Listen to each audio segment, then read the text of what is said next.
ऊपर सारा बोझ डाल रहे हैं। पेट्रोल और डीजल की कीमतें बढ़ा दी हैं फिर से। पेट्रोल के ऊपर 20% टैक्स देते हैं आप। ये टैक्स अवाम के ऊपर, आम लोगों के ऊपर पड़ता है। ये गुर्बत कॉज करती है। जब एक क्रिमिनल सिंडिकेट ऊपर बैठा हुआ है तो मुल्क का यही हाल होना था। डीजल के ऊपर 80% टैक्स लगा दिया। 80% टैक्स है डीजल के ऊपर। लोगों के ऊपर बोझ डाल के पैसा इकट्ठा। डीजल और पेट्रोल महंगा होता है, सब कुछ महंगा होता है। जो 15 रुपया है ये आपके ऊपर टैक्स लगता है। ये आपसे पैसा चोरी किया जाता है। आप पेट्रोल डालते हैं अपने मोटरसाइकिल पे, 50% टैक्स कटता है, आपकी जेब से जाता है। अगर मैंने महंगाई करके ही पैसा बनाना है तो ये तो मुझे तो इकोनॉमिस्ट की जरूरत नहीं है।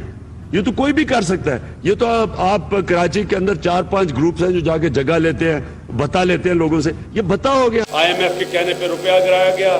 1 रुपए गिरने से 70 अरब रुपए के कर्जे चढ़ गए। रुपए गिरने से सारी चीजें महंगी हो गई। डीजल वो चीज है जिससे सारी चीजें महंगी होती है। अगर 38 रुपए पे ले आए डीजल, आप सोचें कि इस वक्त कितना हर चीज नीचे आएगी। मैं नवाज शरीफ प्रोटेस्ट कर रहा हूं, पाकिस्तानी शहरे हुए।